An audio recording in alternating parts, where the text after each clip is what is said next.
ایک جب ابراہیم چھری چلانے کے لیے تیسری دفعہ آئے تھے تو اللہ نے کہا تھا جنت سے چھترا لے اور اسماعیل کو نکال اور اس کو ڈال. ایک اس دفعہ میرا زور لگا تھا تو انہوں نے تو آنکھوں پہ پٹی باندھ لی. ابراہیم علیہ السلام نے چھری چلائی, اللہ اکبر, چھری چل گئی. ان کو نہیں پتا کیا ہوا ہے, چھری چل گئی. تو انہوں نے کہا ذبح ہو گیا اسماعیل. پٹی کھولی تو چھترا ذبح, اسماعیل سامنے, جبریل سامنے. ان کی یاد میں ہم قربانی کرتے ہیں. محمد مصطفیٰ نے اس نسل سے آنا تھا, اس بچے نے دادا بننا تھا. سورج نے آنکھیں نکالی انگارے کی طرح اور اس نے پہاڑوں کو گرم کر دیا, ہوا کو گرم کر دیا, اور اس بی بی کے لیے, بچے کو لٹانے کے لیے کوئی جگہ نہیں کہ نیچے پتھر کی آگ جلاتی. کیسا گزرا ہوگا اس کا وقت. دیکھو میرے نبی کی ماں کو اور ان کے دادا کو کہ اللہ نے جس کے لیے کائنات بنائی اس کے اوپر امتحان کہاں سے شروع ہوا.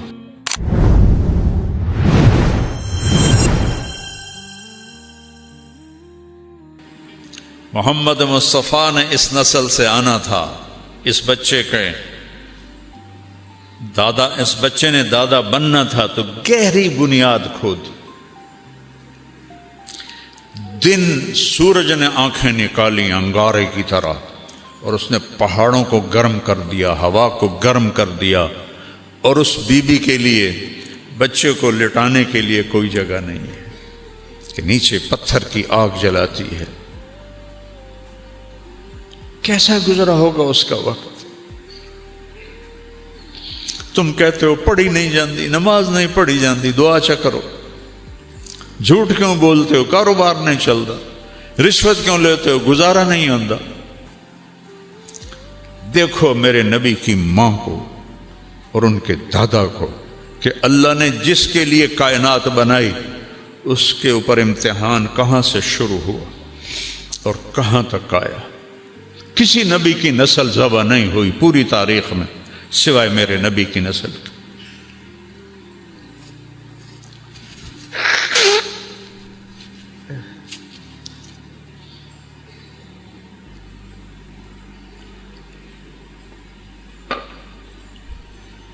ترے دن لگ گئے, پانی بھی مک گیا, کھانا بھی مک گیا. اب بچہ رو رہا ہے, چھاتیوں میں دودھ کوئی نہیں, مشکیزے میں پانی کوئی نہیں, پوٹلی میں کھانا کوئی نہیں. اس ماں پہ کیا گزری ہوگی جب وہ بچہ رو رہا ہوگا. 2001 میں ہماری جماعت قطر گئی تو مجھے یہاں کندھے میں درد ہوا تو مجھے ایک ڈاکٹر ہاسپٹل لے گئے ٹیکہ لگوانے کے. تو وہ چلڈرن وارڈ سے گزر کے گئے تو وہاں ایک بچہ چھوٹی سی کاٹ پر پڑا تھا اور تڑپ رہا تھا. ہاسپٹل ایئر کنڈیشن, نرسیں موجود, ڈاکٹر موجود, اور اس کی ماں اس پر ایسے چکی ہوئی تھی. ایسے کتنے سال ہو گئے, 24 سال. میں اس ماں کا چہرہ نہیں دیکھ سکا, میرے اپنے آنسو نکل گئے. میں پتہ ہی نہیں یہ کون ہے, یہ کون. لیکن جو اس ماں کے چہرے پہ کرب تھا اور جو دکھ تھا, وہ کچھ نہیں بول رہی تھی, بس اس کو ایسے دیکھ. تو ہاجرہ کو سوچو, جب 3 دن کے بعد پانی بھی نہیں, کھانا بھی نہیں, انسان بھی نہیں, جن بھی نہیں, پرندہ بھی نہیں, انیس بھی نہیں, مونس بھی نہیں, تو اس کے اوپر کیا گزری ہوگی. تو اب وہ بے قرار ہوئی, بچے کا رونا برداشت نہیں ہوا تو صفا پہاڑ پہ چڑھی. ان کو پتہ ہے اللہ کی قسم یہاں کوئی نہیں ہے, لیکن ماں اپنے صبر کا کہاں تک امتحان لے. وہ اس آس پہ کہ شاید کوئی ہو, انہوں پتہ ہی کوئی نہیں ہے. وہ صفا پہ چڑھی, ادھر دیکھا, ادھر دیکھا, اسے بندہ کتوں آمنا. پھر بے قرار ہو کر نیچے اتری اور مروہ کی طرف چلی. درمیان میں گہرائی آ گئی, وہاں بچہ نظر نہیں آیا تو دوڑ لگا دی. وہ دوڑ تھی بچے کے لیے اور اللہ نے اسے دین بنا دیا.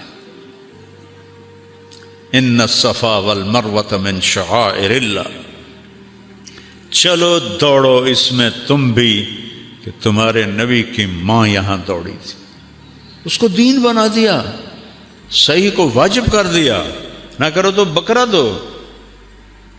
وہ تو اپنے بچے کے لیے بے قرار تھی، لیکن چونکہ یہ اللہ کے لیے تھا تو میرے اللہ نے دین بنا دی۔ میرے نبی جب آئے معراج حج پر تو آپ نے صحیح میں جب وہاں دوڑے نا تو فرمایا ہائے ہماری ماں کا ہی حوصلہ تھا، یہاں دوڑ کے گزری، بڑی مشقت سے اس کو دوڑ کے پار کرنا پڑتا ہے۔ کوئی آج دی گیلری تھوڑی آئی، سارے پتھر ہی پتھر آئے، انہوں نے چیر کے جب تک بچہ نظر نہیں آیا دوڑتی رہیں، جب بچہ نظر آیا تو پھر آہستہ ہو گئیں، مروہ پہ چڑھی، پھر ایسے دیکھا، ادھر دیکھا، ادھر دیکھا، ابھا دیکھا، لمحہ دیکھا،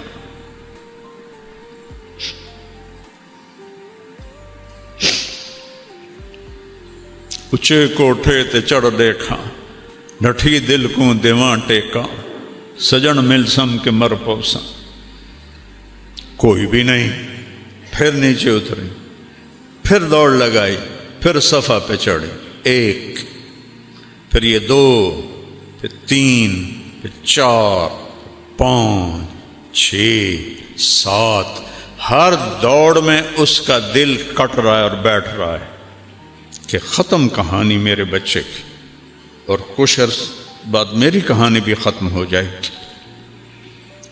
ایسے امتحان دیے ہیں اللہ کے بندیوں نے اور بندوں نے۔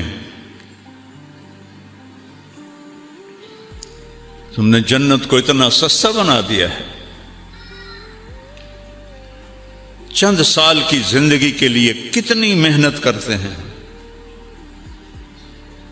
اور ہمیشہ کی زندگی کے لیے کوئی چیز داؤ پہ لگانے کے لیے تیار نہیں ہو۔ ساتویں شکر ہے ساڑی اماں نو 7ویں چکر تھے نا سا چڑھ گیا، وہ تھک گئیں، جو لگی راندی دا سی تو مر گیا سے، اور بیٹھ گئیں۔ اب ہمت نہیں ہو رہی بچے کے پاس جانے کی کہ میں اس کا مرنا دیکھ نہیں سکتا۔ یہ سب کچھ کیوں ہو رہا ہے؟ اللہ کے لیے۔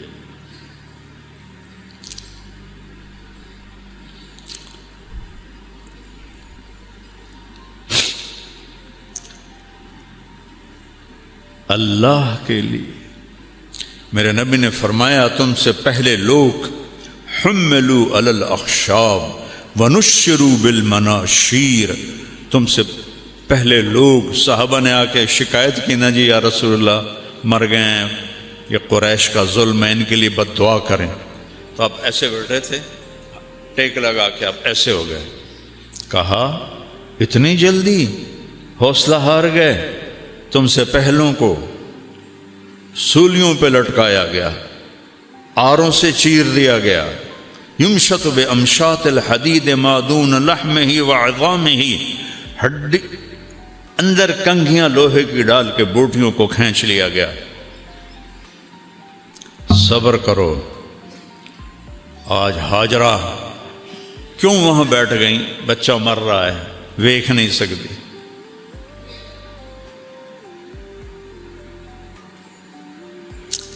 عاصم مرحوم کا چھوٹا تھا، بازو ٹوٹ گیا، کھیل رہے تھے کزن تو دیوار سے گرا، یہ ٹوٹ گیا۔ اس کو جڑوانے کے لیے ڈاکٹر کو بلایا تو وہ اس کو اس نے ہلایا نا تو وہ چیخیں مارنے لگا۔ میں اس کی چیخیں نہیں سن سکا، وہ ایئر کنڈیشن کمرے میں تھا، وہ ماں اور باپ اور بھائیوں کی نگرانی میں تھا۔ میں بھاگ گیا، میں نہیں سن سکیا ادیاں چیخاں، مینوں پتہ ہی ہونا ٹھیک ہو جاوے گا جیسے جڑ جاوے گی۔ ہاجرہ کا تو پتہ ہے اب میرے بیٹے کی موت ہے، اور میں تو باپ ہوں، وہ ماں تھی۔ اللہ نے اپنی محبت کی تشبیہ ماں سے دی ہے، باپ سے نہیں دی، کہ جو ماں کے اندر درد ہے وہ باپ میں نہیں ہو سکتا۔ تو انہوں نے نا ایسے آخری نظر ڈالی، وہ وہاں مر جائے میں یہاں مر جاؤں، تو دیکھا ایک نوجوان ماں کھڑا ہوا ہے، کوئی ایک دم ممتا جاگی، یہ کون ہے میرے بیٹے کے پاس، اور وہاں سے دوڑ لگائی۔ جب قریب پہنچی تو انسان غائب ہو گیا۔ وہ کون تھے؟ جبریل آئے تھے۔ حضرت اسماعیل ایڑیاں مار رہے تھے، اللہ پہلے پانی کٹ دینا، زمزم کڑنا نہ ہی اس نے، اے کیوں ایڈی تکلیف ہی چپ پا کے تو مڑ پانی کڑے ہے۔ جنت سستی نہیں ہے، اپے لب جاسی، سنو پیر چھوڑا لے سی، سنو فلانا چھوڑا لے سی، کوئی نہیں چھوڑائے گا سوائے اللہ کے۔ کیوں یہ تکلیف ڈالی؟ کیوں اسماعیل کا سینہ پھٹا رو رو کے، اور کیوں ہاجرہ تڑپی بھاگ بھاگ کے دھوپ میں؟ پہلے ہی پانی کٹ دیں دے، نہیں، دیکھا جائے گا۔ الف لام میم احسب الناس ان یترکوا ان یقولوا آمنا وهم لا یفتنون۔ کیا خیال ہے کلمہ پڑھنے کے بعد میں تمہیں پرکھوں گا؟ نہیں، ایک مٹی دا گھڑا لمنا ہو تو ٹھوک بجا کے لین دے ہو، میں نہیں تمہیں پرکھوں گا۔ جب قریب آئیں تو وہ غائب ہو گئے، اور دیکھا بچے کی ایڑیوں سے چشمہ نکل آیا، پانی ایسے ابل ابل کے باہر۔ تو انہوں نے فرمایا زمزم زمزم زمزم، یہ عبرانی زبان کا لفظ ہے، اس کا مطلب ہے رک جا رک جا رک جا۔ ہمارے نبی نے فرمایا اگر ہماری ماں زمزم نہ کہتی تو وہ چشمہ پورا دریا بن کے بہہ جاتا، تو پھر نیچے چلا گیا۔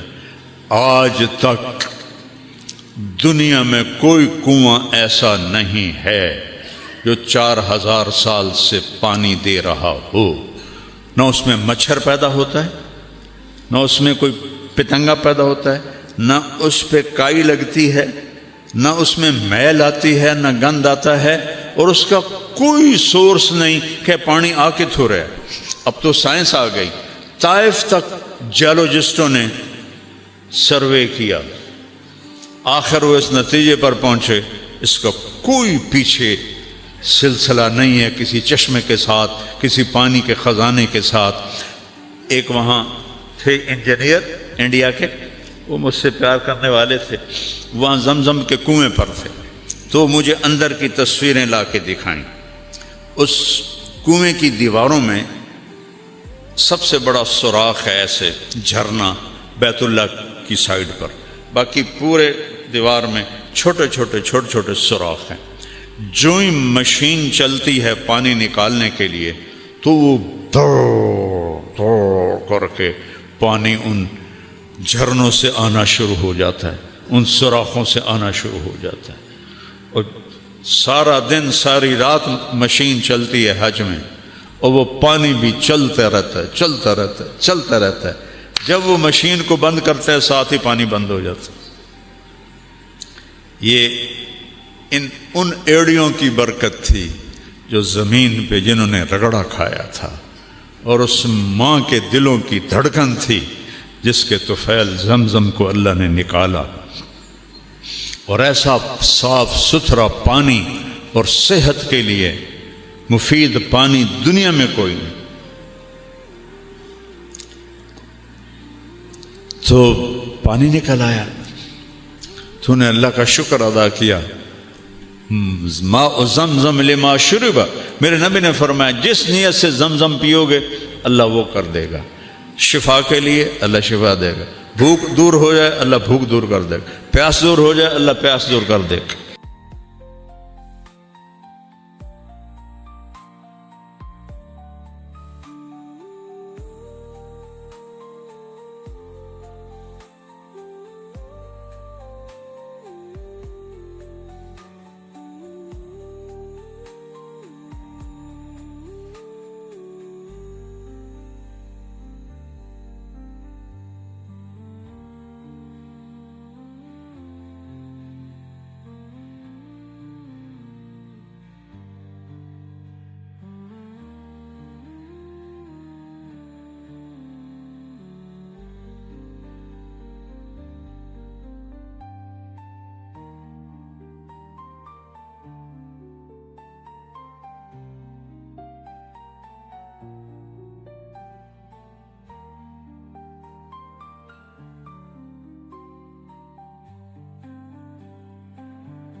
اللہ عنہ نے فرمایا، رسول اللہ صلی اللہ علیہ وسلم کی اوقات اور اس شخص کے سامنے جس نے آپ کو دیکھا تھا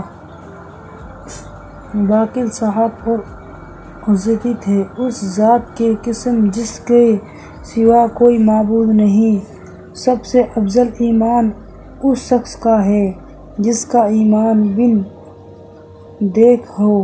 پھر آپ کو ثبوت میں انہوں نے یہ آیت پڑھی، الم ذالک الکتاب لا ریب فیہ یؤمنون بالغیب تک ترجمہ، اللہ یہ کتاب اس میں کوئی شک ہے شبہ نہیں، متقوں کے لیے ہدایت جو غیب اور ایمان رکھتے ہیں۔ حضرت ابو ہریرہ رضی اللہ تعالیٰ عنہ سے روایت ہے کہ رسول اللہ صلی اللہ علیہ وسلم نے ارشاد فرمایا، میری ساری امت جنت میں جائے گی سوائے ان لوگوں کے جو انگار دے۔ صحابہ رضی اللہ تعالیٰ عنہ نے دریافت کیا، یا رسول اللہ، جنت میں جانے سے کون انکار کر سکتا ہے؟ آپ صلی اللہ علیہ وسلم نے جواب میں ارشاد فرمایا، جس نے میری اطاعت کی وہ جنت میں داخل ہو، اور جس نے میری نافرمانی کی یقیناً اس نے جنت میں جانے سے انکار کیا۔ حضرت عبداللہ بن عمر رضی اللہ تعالیٰ عنہ سے روایت ہے کہ نبی کریم صلی اللہ علیہ وسلم نے ارشاد فرمایا، کوئی شخص اس وقت تک کامل ایمان والا نہیں ہو سکتا جب تک کہ اس شخص کی نفسانی چاہتیں اسے دین کے تابع نہ ہو جائے جس کو میں لے کر آیا ہوں۔ حضرت انس بن مالک رضی اللہ تعالیٰ عنہ سے فرماتے ہیں کہ رسول اللہ صلی اللہ علیہ وسلم کی عبادت کے بارے میں یہ چننے کے لیے 3 شخص آواز ان مدعوات کے پاس ہیں۔ جب ان لوگوں کو رسول اللہ صلی اللہ علیہ وسلم کی عبادت کا حال بتایا گیا تو انہوں نے آپ صلی اللہ علیہ وسلم کو عبادت کو تھوڑا سمجھا اور کہا، ہمارا رسول اللہ صلی اللہ علیہ وسلم سے کیا مقابلہ؟ اللہ تعالیٰ نے آپ صلی اللہ علیہ وسلم کو اگلی پچھلی لکیریں اعذار بھی تو معاف فرما دی۔ ان میں سے ایک نے کہا، میں ہمیشہ رات بھر نماز پڑھا کروں گا۔ دوسرے نے کہا، میں ہمیشہ روزہ رکھا کروں گا اور کبھی ناغم نہیں ہونے دوں گا۔ تیسرے نے کیا، میں عورتوں سے دور رہوں گا، کبھی نکاح نہیں کروں گا۔ ان میں آپس میں یہ گفتگو ہو رہی تھی کہ رسول اللہ صلی اللہ علیہ وسلم تشریف لائے اور فرمایا کہ تم لوگوں نے یہ باتیں کہی ہیں،